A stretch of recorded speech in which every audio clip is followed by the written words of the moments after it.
Hello students, welcome to comfort study. কেমন আছো তোমরা সকলে? আশা করছি তোমরা সকলেই ভালো আছো। আজকের তোমাদের জীবনবিজ্ঞানের আরেকটি ক্লাস, 35টি কোশ্চেনের একটি সেট নিয়ে চলে এসেছি।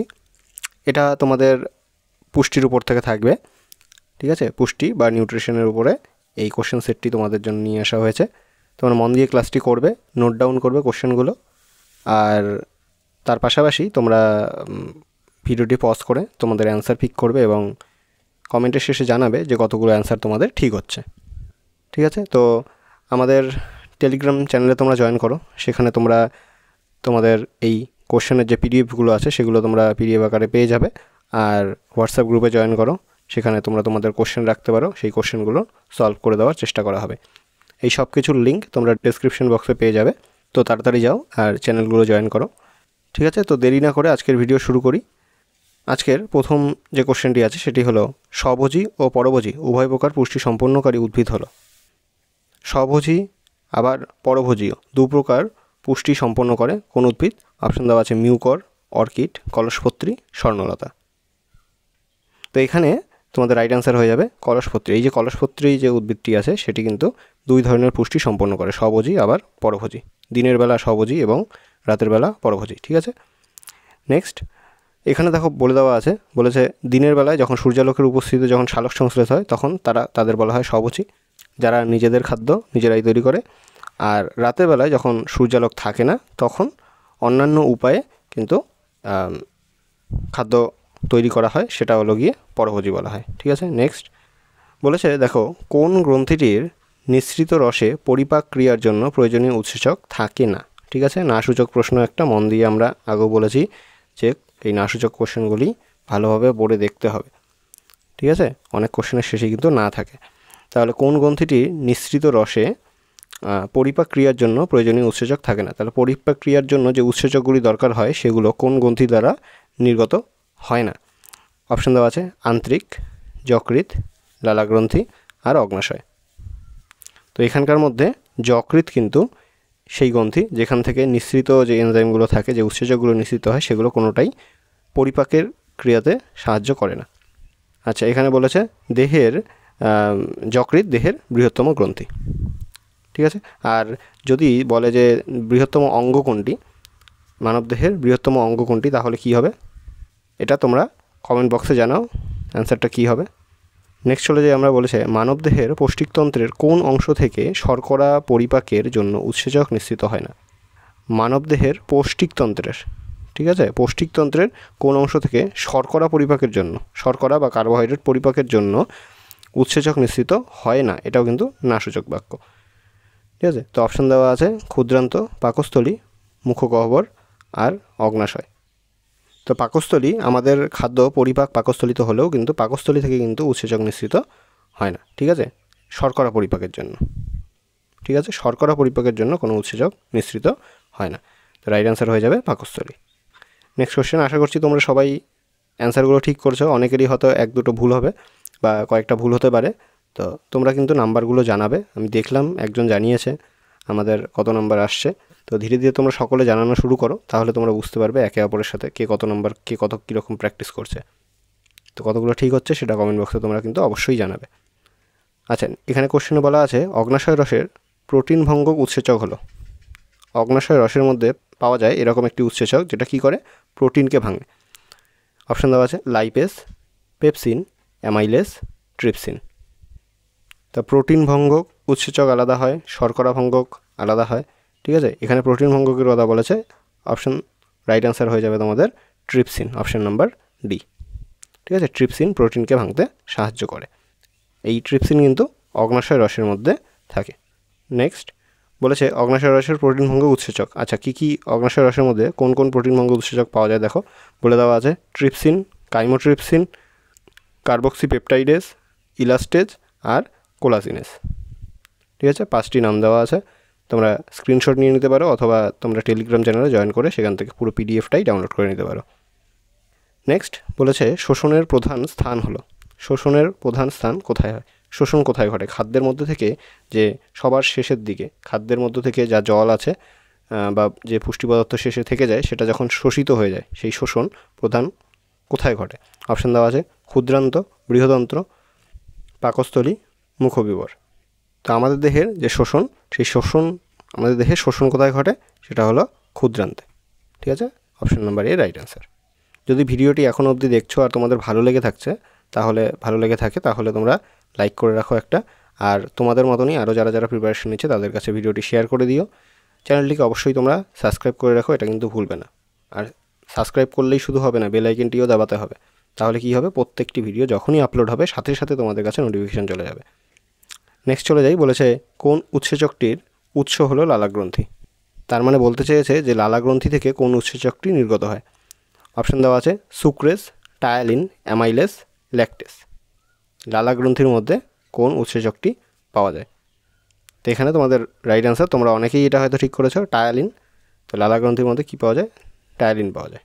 নেক্সট বলেছে কোন উৎসেচকটি কেবল উদ্ভিদ দেহে পাওয়া যায়? শুধুমাত্র উদ্ভিদ দেহে পাওয়া যায় এরকম এখানকার মধ্যে কোন উৎসেচকটি রয়েছে? Option lactase, sucrose, maltase, ইনভার্টেস। তো এটাতেও তোমাদের সমস্যা হওয়ার কথা না, এখানকার মধ্যে সবগুলোই তোমাদের পরিচিত। ল্যাকটেস, সুক্রেস, মল্টেস এগুলো সবই পরিচিত, তোমরা জানো এগুলো জীবদেহে, এগুলো প্রাণীদেহে পাওয়া যায়। তো উদ্ভিদ দেহে শুধুমাত্র পাওয়া যায়, কেবলমাত্র উদ্ভিদ দেহে পাওয়া যায়, এখানকার মধ্যে রাইট অ্যান্সার হয়ে যাবে অপশন নাম্বার ডি, ইনভার্টেস। আশা করি কোনো সমস্যা হচ্ছে না। যদি কোনো সমস্যা হয়ে থাকে, যদি কোনো সমস্যা হচ্ছে তোমাদের ক্লাস করতে, কোনো কোশ্চেন বুঝতে অসুবিধা হচ্ছে বা আরও খুব ভালোভাবে ডিটেলসে তোমরা জানতে চাও, তাহলে তোমরা কমেন্ট বক্সে অবশ্যই জানাবে, আর অথবা হোয়াটসঅ্যাপ গ্রুপে জানাও, সেখানেও তোমাকে এক্সপ্লেন করে সব কিছু বুঝিয়ে দেওয়া হবে। নেক্সট কোশ্চেন বলেছে অ্যাপেন্ডিক্স পৌষ্টিকনালীর কোন অংশে যুক্ত থাকে? অ্যাপেন্ডিক্স একটি ছোট্ট একটি অংশ, ঠিক আছে, একটু ছোট্ট বর্ধিষ্ণু অংশ। এটা কি হয়, এটা কখনো কখনো কিন্তু এর থেকে রোগও হয়। ঠিক আছে, অনেক সময় খাদ্যের কিছু অংশ এটার মধ্যে গিয়ে জমা হয়ে যায় এবং পরে যখন ফুলে যায় তখন সেটা প্রদাহ সৃষ্টি করে, তো পরবর্তীতে এটা কেটে ফেলে দেওয়া হয়। তো এই যে অ্যাপেন্ডিক্স, এই অ্যাপেন্ডিক্সটি পৌষ্টিকনালীর কোন অংশে যুক্ত থাকে? অপশান দেওয়া আছে ক্ষুদ্রান্ত, সিকাম, বৃহদন্ত, পাকস্থলী। এখানে ক্ষুদ্রান্ত আর বৃহদন্ত তোমরা তো ছবিতে দেখতেই পাচ্ছ, ঠিক আছে, তবে ঠিক কোন পার্টটা? অপশান দেওয়া আছে ক্ষুদ্রান্ত, সিকাম, বৃহদন্ত, পাকস্থলী। তো এখানে কিন্তু সিকামের সাথে, ঠিক আছে, অপশান নম্বর বি, সিকামের সাথে পৌষ্টিকনালী, এই সিকাম নামে জায়গাটার সাথে, সেই জায়গাটায় কিন্তু এই অ্যাপেন্ডিক্স যুক্ত থাকে। নেক্সট কোশ্চেনে বলেছে নিচের কোনটি পতঙ্গভোগ উদ্ভিদ? মানে পতঙ্গকে ভক্ষণ করে যে পুষ্টি পদার্থ গ্রহণ করে এরকম উদ্ভিদ কোনটি? অপশান দেওয়া আছে মটর, কচুরিপানা, ড্রসেরা আর স্বর্ণলতা। তো এখানকার মধ্যে তোমাদের রাইট অ্যান্সার হয়ে যাবে, তোমরা কি বলছো, ড্রসেরা হয়ে যাবে রাইট অ্যান্সার, কিন্তু option number C right answer, Drosera. এখানকার মধ্যে কচুরিপানা আমরা জানি যে এরা পতঙ্গ ভোগ না, এরা মটরও আমরা খুব ভালো মতন জানি, স্বর্ণলতা আমরা জানি যে একটা পরজীবী উদ্ভিদ। ঠিক আছে, এখানকার মধ্যে ড্রসেরা তোমাদের রাইট অ্যান্সার। দেখো এখানে বলে দেওয়া আছে পতঙ্গভোগ উদ্ভিদ হলো এমন উদ্ভিদ যারা প্রাণীদের, মানে যেরকম পতঙ্গ বা অন্যান্য সন্ধিগত প্রাণীদের কী করে, ফাঁদে ফেলে ভক্ষণ করে এবং পুষ্টি পদার্থ গ্রহণ করে। কিছু উদাহরণ দিয়ে দেওয়া আছে, দেখো সবথেকে কমন যেটা আমরা পড়ে থাকি পতঙ্গভোগের, সেটা হলো কলসপত্রী। এছাড়াও দেওয়া আছে নেপেনথিস ডায়োনিয়া। হলো নেক্সট কোশ্চেনে চলে যাই, বলেছে নিচের কোনটি পরাশ্রয়ী উদ্ভিদ বা পরজীবী উদ্ভিদ, পরের ওপর আশ্রয় করে বেঁচে থাকে? অপশান দেওয়া আছে র্যাফলেসিয়া, মটর, রাসনা, স্বর্ণলতা। তো এখানে বলেছে পরাশ্রয়ী উদ্ভিদ, তো তোমাদের রাইট অ্যান্সার হয়ে যাবে এখানে অপশান নাম্বার সি, রাসনা একটি পরাশ্রয়ী উদ্ভিদ। নেক্সট কোশ্চেন বলেছে নিচের কোনটি সিদ্ধ শ্বেতসারকে পাচিত করে? সিদ্ধ শ্বেতসারকে পাচিত করতে সাহায্য করে কোনটি, কোন উৎসেচকটি? অপশান দেওয়া আছে টায়ালিন, লাইপেজ, ট্রিপসিন, পেপসিন। একটু আগেই তোমরা বললে যে লালারসের মধ্যে থাকে কি, টায়ালিন। এটি কি করে, সিদ্ধ শ্বেতসারকে পাচিত করতে সাহায্য করে। অপশান নাম্বার এ তোমাদের রাইট অ্যান্সার। নেক্সট কোশ্চেন বলেছে কোন উৎসেচকটি মানবদেহের পৌষ্টিকনালীতে থাকে না? মানবদেহের যে পৌষ্টিকনালী, সেই পৌষ্টিকনালীর মধ্যে কোন উৎসেচকটি মানবদেহের পৌষ্টিকনালীতে থাকে না? এটাও কিন্তু না সূচক, ঠিক আছে, না আছে শেষে। অপশান দেওয়া আছে কাইমোট্রিপসিন, পেপসিন, অ্যামাইলেস, রেনিন। তো এখানে তোমাদের রাইট অ্যান্সার হয়ে যাবে রেনিন। রেনিন মানবদেহের পৌষ্টিক নালীতে থাকে না। নেক্সট বলেছে, আচ্ছা এখানে বলে দেওয়া আছে কি বলেছে, রেনিন বৃক্কের গ্লোমেরুলাস সন্ধিহিত কোষ থেকে নিঃসৃত এক প্রকার প্রোটিন বিশ্লেষণকারী উৎসেচক এবং হরমোন বিশেষ। তার প্রোটিন বিশ্লেষণকারী উৎসেচকের কথা যদি বলে তাহলে কিন্তু রেনিন হয়ে যাবে অ্যান্সার, ঠিক আছে। নেক্সট এখানে বলেছে কোনটি প্রোটিন ভঙ্গক উৎসেচক নয়? প্রোটিনকে ভাঙতে পারে না এরকম উৎসেচক বা প্রোটিন ভাঙার কাজে ব্যবহৃত হয় না। অপশান দেওয়া আছে রেনিন, লাইপেজ, পেপসিন, ট্রিপসিন। তো এখানে তোমাদের রাইট অ্যান্সার হয়ে যাবে ট্রিপসিন তো আমরা আগেই বললাম, ঠিক আছে। রেনিনও মাত্র পড়ে নিলাম যে প্রোটিন ভঙ্গক, এটা উৎসেচক। এখানকার মধ্যে পেপসিনও কিন্তু প্রোটিন ভঙ্গ উৎসেচক। রাইট অ্যান্সার হয়ে যাবে lipase, option number B. Next কোশ্চেনে চলে যাই। বলেছে দুগ্ধ প্রোটিনকে পেপটাইডে পরিণত করে। দুধের প্রোটিনকে কী করে? পেপটাইডে পরিণত করে কে? অপশন দেওয়া আছে ইরিপসিন, ট্রিপসিন, কাইমোট্রিপসিন আর পেপসিন। তো দুগ্ধ প্রোটিনকে যে পেপটাইডে পরিণত করছে সেটি তোমাদের রাইট অ্যান্সার হয়ে যাবে কাইমোট্রিপসিন। আচ্ছা, এখানে বলেছে নিচের কোন প্রাণীতে কপ্রোফ্যাগি পুষ্টি দেখা যায়? কপ্রোফ্যাগি পুষ্টি দেখা যায়।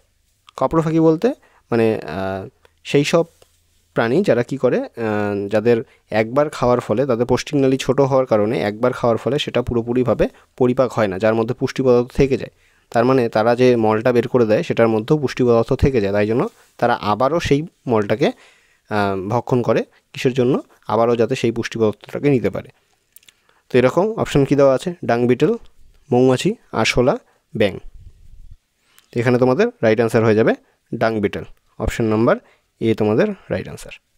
নেক্সট বলেছে খুব ছোট, আচ্ছা এখানে বলে দেওয়া আছে দেখো, খুব ছোট স্তন্যপায়ী তৃণভোজী যেমন খরগোশদের পরিপাক নালী যথেষ্ট লম্বা নয়। এদের পরিপাক নালীগুলো কি হয়? ছোট হয়, যার ফলে খাদ্য একেবারে পুরোপুরি হজম হতে পারে না। এরা নিজের প্রথমবার অর্ধপাচিত মল দ্বিতীয়বার ভক্ষণ করে, এই যে বললাম যেটা, ঠিক আছে। তাহলে এই আচরণকে বলা হচ্ছে মলভক্ষণ বলে। এটাকে কি বলছে? মলভক্ষণ বা কপ্রোফ্যাগি বলা হচ্ছে। নেক্সট বলা হচ্ছে স্যাঙ্গুইনিভোরি বা রক্তভোজী, ঠিক আছে। দুটো টার্মই কিন্তু ইউজ করা হয়, স্যাঙ্গুইনিভোরিও ইউজ করা হয়, রক্তভোজীও কোশ্চেনে কিন্তু এক্সামে আসতে পারে। তো বলেছে এরা কার ক্ষেত্রে দেখা যায়, এটা কার ক্ষেত্রে দেখা যায় বা রক্তভোজী। তো রক্তভোজী শুনেই তোমরা অ্যাকচুয়ালি অ্যান্সারটা বুঝেই গেছো। তো অপশান দেওয়া আছে যোগ, টিনিয়া, ব্যাকটেরিয়া, লাইকেন। তো লাইকেন আমরা মিথজীবী জানি, ঠিক আছে। রক্তভোজী কোনটি হবে? তোমাদের রাইট অ্যান্সার হয়ে যাবে অবশ্যই যোগ হয়ে যাবে তোমাদের রাইট অ্যান্সার। নেক্সট কোশ্চেনে বলেছে পূর্ণবয়স্ক মানুষের ঊর্ধ্ব চোয়ালে দাঁতের সংখ্যা। মানুষের ঊর্ধ্ব চোয়াল, ওপরের যে চোয়াল থাকে, নিচের চোয়াল আর উপরের চোয়াল, ওপরের চোয়ালে দাঁতের সংখ্যা কটি? তো এখানে তোমাদের অপশানে দেওয়া আছে 10টি, 16টি, 32টি, 10টি। দেখো শুধুমাত্র ঊর্ধ্ব চোয়ালের কথা কিন্তু বলে দেওয়া আছে। তো এখানে তোমাদের রাইট অ্যান্সার হয়ে যাবে 16টি। ওপরে 16টি থাকে, একজন পূর্ণবয়স্ক যেহেতু বলেছে, বাচ্চাদের বলেনি, তো পূর্ণবয়স্ক বা অ্যাডাল্টদের ক্ষেত্রে উপরের চোয়ালে কটি থাকে? 16টি থাকে, নিচের চোয়ালে 16টি থাকে। এই হলো 16, 16, 32 হয়ে যায়। নেক্সট কোশ্চেনে দেখো কি বলা আছে, বলেছে পিত্ত উৎপন্ন হয়। এই কোশ্চেনটি আমি আগেও কয়েকটি এক্সামে দেখেছি।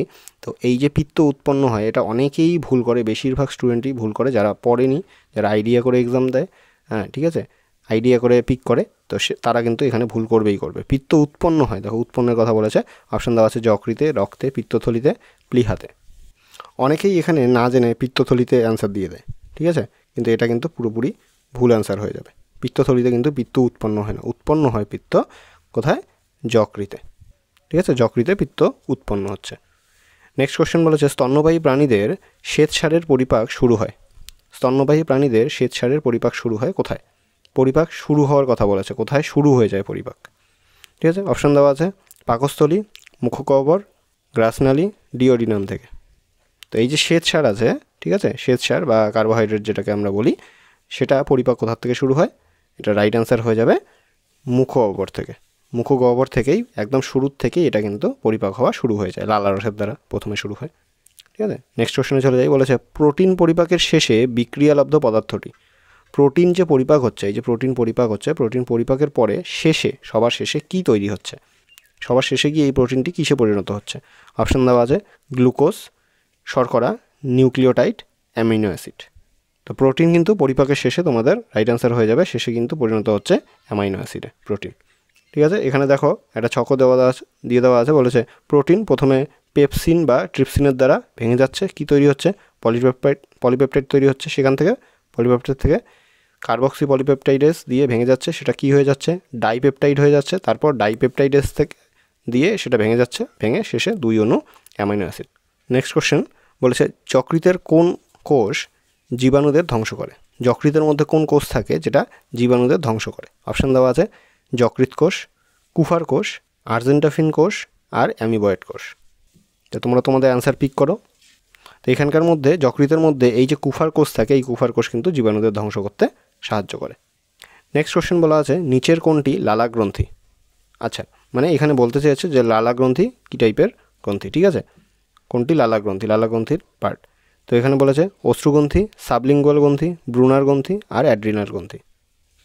তো এখানে লালা গ্রন্থি কিন্তু একটি সাবলিঙ্গুয়াল গ্রন্থি, ঠিক আছে। বি নাম্বার তোমাদের রাইট অ্যান্সার। নেক্সট কোশ্চেনে আচ্ছা এখানে দেখো বলে দেওয়া আছে মানুষের 3টি জোড়াযুক্ত প্রধান লালা গ্রন্থি রয়েছে, মানে 3 জোড়া প্রধান লালা গ্রন্থি রয়েছে। কি কি? প্রথমটা প্যারোটিড, সবথেকে বেশি, যেটা সবাই নাম তো জানেই সবাই, প্যারোটিড গ্রন্থি। তারপর সাবম্যান্ডিবুলার আর সাবলিঙ্গুয়াল। তাহলে সাবম্যান্ডিবুলার, সাবলিঙ্গুয়াল আর প্যারোটিড, এই 3 জোড়া লালা গ্রন্থি রয়েছে। নেক্সট কোশ্চেনে বলেছে পেপসিন খরিত হয়। পেপসিন কোথা থেকে খরিত হয়? পেপসিন, এতক্ষণ আমরা ট্রিপসিন পড়লাম, ঠিক আছে। পেপসিন কোথা থেকে খরিত হয়?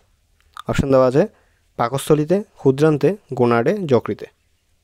তো পেপসিন খরিত হচ্ছে পাকস্থলী থেকে, ঠিক আছে। তোমাদের অপশান নাম্বারে রাইট অ্যান্সার। তাহলে পাকস্থলী থেকে যে উৎসেচকটি খরিত হচ্ছে সেটি হলো পেপসিন। নেক্সট কোশ্চেনে বলেছে দাঁতের সবথেকে শক্ত উপাদানটি কোনটি? দাঁতের মধ্যে যে সবথেকে শক্ত উপাদানটি থাকে, যেটি যে কোনো বাইরের আঘাত থেকে সেটাকে রক্ষা করে, যার জন্যই দাঁত এতটা শক্ত, সেটা কোন উপাদান? অপশান দেওয়া আছে ডেন্টাইন, অস্থি, এনামেল, মজ্জা। তো দাঁতের একদম উপরিভাগে যেটা লেয়ার থাকে সেটা হলো গিয়ে এনামেল, ঠিক আছে। এই এনামেলই দাঁতের সবথেকে শক্ত উপাদান। এরপর ভিতরে উপরের অংশটাকে ক্রাউন বলা হয়, ঠিক আছে। ওপরের যে অংশটা থাকে এই ওপরের অংশটাকে ক্রাউন বলা হয়। তারপর ভেতরের লেয়ারে ডেন্টাইন থাকে, ঠিক আছে, পাল্প থাকে, তারপর সিমেন্টাম থাকে, ঠিক আছে, এগুলো থাকে। তো সবথেকে ওপরে থাকে এনামেল, আর এটাই সবথেকে দাঁতের শক্ত উপাদান। আশা করি বুঝতে পেরেছ। নেক্সট কোশ্চেনে চলে যাই। বলেছে পূর্ণবয়স্ক লোকের দন্ত সংকেত। একজন অ্যাডাল্টের দাঁতের সংকেত কিন্তু খুব সহজভাবে তোমরা নিজেরাই বের করে নিতে পারবে, এটা কিন্তু মুখস্থ করারও দরকার পড়ে না। দেখো আমরা 4 প্রকারের মোট দাঁত আমরা সাধারণত জানি। কি? একটা হলো ইনসাইসর, ঠিক আছে, ইনসাইসর, ক্যানাইন, তারপর থাকে ক্যানাইনের পরে থাকে প্রিমোলার, তারপর থাকে মোলার, তাই না, যেটাকে আমরা আই, সি, পি আর এম এগুলো দিয়ে আমরা সিম্বলাইজ করি। তো প্রথমে যে ইনসাইসর থাকে, দেখো প্রথমে ইনসাইসর যেটা থাকে সেটা কিন্তু দুটো থাকে, ঠিক আছে, দুটো ইনসাইসর থাকে। প্রথমে দুটো ইনসাইসর থাকে, তারপর একটি ক্যানাইন থাকে, ঠিক আছে। তারপর যেটা আমরা পাই সেটা হলো প্রিমোলার কিন্তু দুটো পাই, আর শেষে যেটা মোলার আসে সেই মোলারের সংখ্যা কিন্তু 3। যদিও এই মোলারের মধ্যে তোমাদের উইজডম টিথ যেটাকে আমরা বলি সেটাও কিন্তু যুক্ত থাকে। সব মিলিয়ে মোলার 3টে থাকে। তাহলে এই সব মিলিয়ে 2 1 2 3, ঠিক আছে, এটা হলো গিয়ে দাঁতের সংকেত। এ দেখো এখানে বলেছে 2 1 2 3 ওপরে, 2 1 2 3 নিচে। তাহলে তোমাদের রাইট অ্যান্সার হয়ে যাবে অপশান নাম্বার সি। নেক্সট কোশ্চেনে বলেছে যে অংশে ব্রুনার গ্রন্থি দেখা যায়। ব্রুনার গ্রন্থি, ঠিক আছে, এই কোশ্চেনটিও ইম্পর্টেন্ট, খুব একটা কোশ্চেন। নিচের কোন অংশে যে অংশে ব্রুনার গ্রন্থি দেখা যায়? অপশান দেওয়া আছে বৃহদন্তে, ডিওডিনামে, ইলিয়ামে, সিকামে। কোথায় ব্রুনার গ্রন্থি দেখতে পাওয়া যায়? তো এখানে তোমাদের রাইট অ্যান্সার কিন্তু হয়ে যাবে ডিওডিনামের মধ্যে ব্রুনার গ্রন্থি দেখতে পাওয়া যায়। নেক্সট কোশ্চেনে বলেছে সাক্কাস এন্টেরিকাস হলো, এটি কি? সাক্কাস এন্টেরিকাস এটি একটি কি? অপশান দেওয়া আছে আন্তরিক রস, অন্তঃস্থিত ফোলা অংশ, ইলিয়াম ও মলাশয়ের ফোলা অংশ আর ভার্মিফর্ম অ্যাপেন্ডিক্স।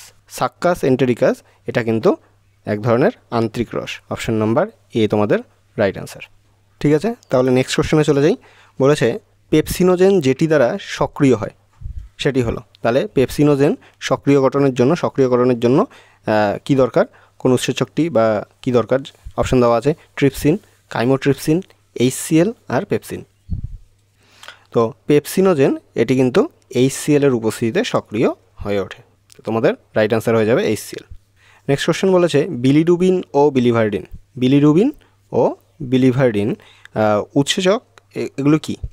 বিলিভার্ডিন এগুলো কি? অপশান দেওয়া আছে উৎসেচক, পিত্তরঞ্জক কণা, পিত্ত লবণ, কোনোটি নয়। তো বিলিভার্ডিন এগুলো কিন্তু এক ধরনের পিত্তরঞ্জক কণা, ঠিক আছে। অপশান নাম্বার বি তোমাদের রাইট অ্যান্সার। নেক্সট কোশ্চেনে বলেছে নিচের কোনটি ফ্যাট ইমালসিফিকেশনে সাহায্য করে? ফ্যাট ইমালসিফিকেশনে সাহায্য করে কোনটি? অপশান দেওয়া আছে পিত্তরঞ্জক কণা, পিত্ত লবণ, লাইপেস, পেপসিন। এখানে দেখো এখানে একটা বড় লিপিডের যে দানা আছে সেটির সাথে কি করছে?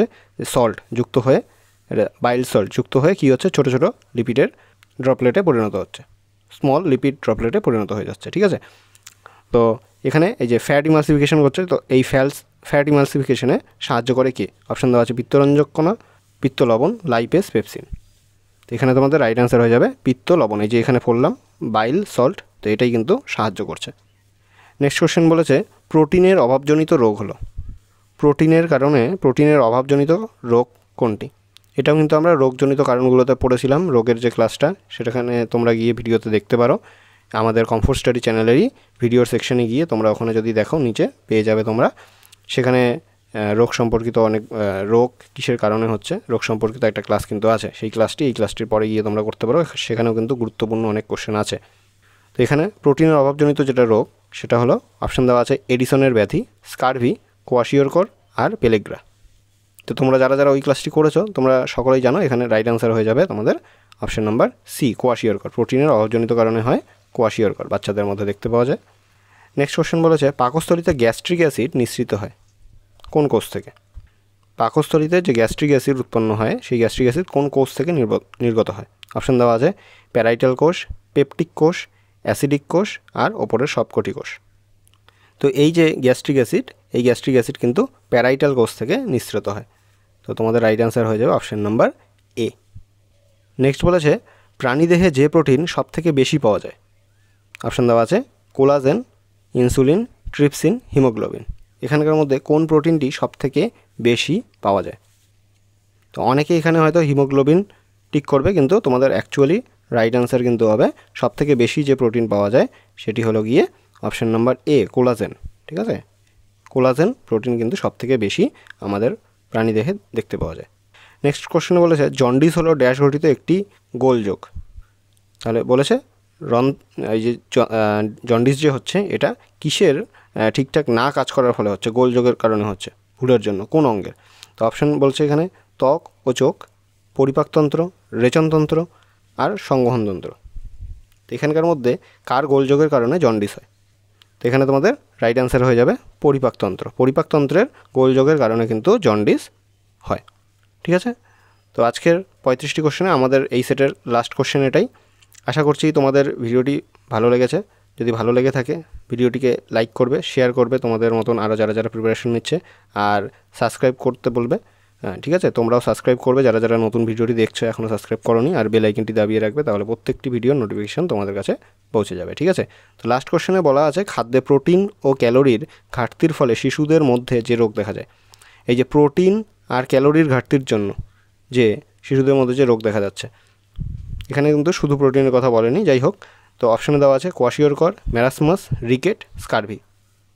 তোমাদের রিকেট থেকে কিন্তু আগের দিন আমি বলেছিলাম যে রিকেট কোন ভিটামিনের অভাবে হয়, তোমরা কিন্তু এখনও জানাওনি। আমি আশা করব যে এই ভিডিওর শেষে তোমরা কমেন্টে অবশ্যই জানাবে যারা জানো রিকেট কোন ভিটামিনের অভাবে হয়, সেটা কিন্তু জানাবে তোমরা। তো খাদ্যে প্রোটিন ও ক্যালোরির ঘাটতির ফলে শিশুদের মধ্যে যে রোগ দেখা যায়, তোমাদের এখানে রাইট অ্যান্সার হয়ে যাবে ম্যারাসমাস। ঠিক আছে, প্রোটিনের অভাব যদি হয় তাহলে কোয়াশিওরকর তোমরা বলে দেবে, আর প্রোটিনের সাথে ক্যালোরির ঘাটতির কথাও যদি বলা থাকে তাহলে সেক্ষেত্রে তোমাদের রাইট অ্যান্সার হয়ে যাবে ম্যারাসমাস। ঠিক আছে, এই ছিল আজকের ক্লাস, 35টি কোশ্চেন তোমাদের সেট। ঠিক আছে, পুষ্টি থেকে বা নিউট্রিয়েন্টস থেকে। আশা করছি তোমরা মন দিয়ে ক্লাসটি করেছো আর তোমাদের ভালো লেগেছে। ঠিক আছে, ভালো লাগলে চ্যানেলটিকে সাবস্ক্রাইব করে দিও এমনই আরও ভিডিও দেখার জন্য। আর আমি বলবো যে সবগুলো কোশ্চেন নোট করে রাখো। নোটের জন্য যদি তোমাদের পিডিএফের দরকার হয় তাহলে তোমরা টেলিগ্রাম চ্যানেল জয়েন করো, সেখান থেকে তোমরা নোটগুলো পিডিএফ আকারে পেয়ে যাবে। তোমরা নোট ডাউন করো, কেননা ভিডিও কিন্তু পরে আর খুঁজে পাবে না। মোবাইল থেকে পিডিএফ বের করে এভাবে খুঁজে বের করা খুব কঠিন, তাই জন্য আমি বলবো যে একটা খাতার মধ্যে নোট ডাউন করে রাখো পরীক্ষার আগে। ঠিক আছে, তোমাদের দেখতে কিন্তু সুবিধা হবে সেখান থেকে। তো এই ছিল আজকের ভিডিও, শেষ পর্যন্ত তোমাদের দেখার জন্য থ্যাংক ইউ। দেখা হচ্ছে আবারও একটি পরের ভিডিওতে, ততদিনের জন্য বাই।